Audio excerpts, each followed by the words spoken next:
पहिला मानसून गर्मी के बाद बहुत राहत मिलल आ किसानन खातिर एगो बढ़िया उपहार बा।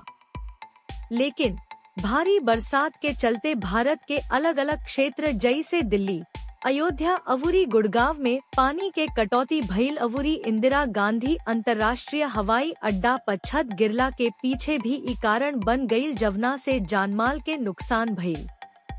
जब बरसात के पानी के सही निकासी ना होखे त ई जमा हो जाला। अवुरी एकरा के खड़ा पानी, ठहरल पानी, पानी के कटाई के नाम से जानल जाला, जवन की राउर स्वास्थ्य खातिर खतरनाक हो सकेले, काहे कि एकरा से कई प्रकार के संक्रामक बीमारी के खतरा बढ़ जाला। आई पानी के कटाई से होखे वाला स्वास्थ्य प्रभाव आ बीमारी के बारे में बात कइल जाव।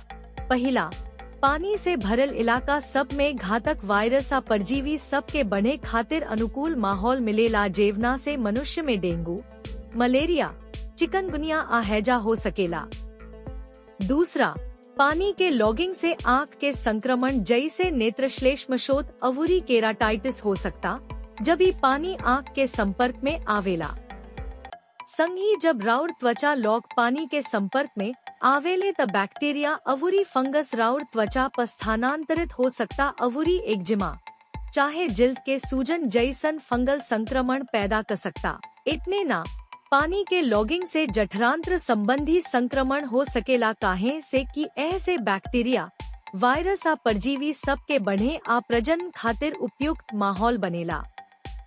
आज जब रौरा दूषित पानी के पी त एकरा से पेट में तरह तरह के संक्रमण हो सकेला। अंत में लॉग कैल पानी से बैक्टीरिया, वायरस भा परजीवी के बीजाणु रौरा सांस लेबे वाली हवा का साथे मिलके रौरा वायुमार्ग में घुस सकेला। ई फफूंदी के बीजाणु वायुमार्ग में जलन पैदा करेले, दमा आ एलर्जी, नासिकाशोथ नियर सांस के मुद्दा पैदा करेले। स्वास्थ्य के ऐसन खतरा के रोके खातिर सावधानी बरतल जरूरी बा, जैसे कि पानी के सही निकासी, अस्वच्छता।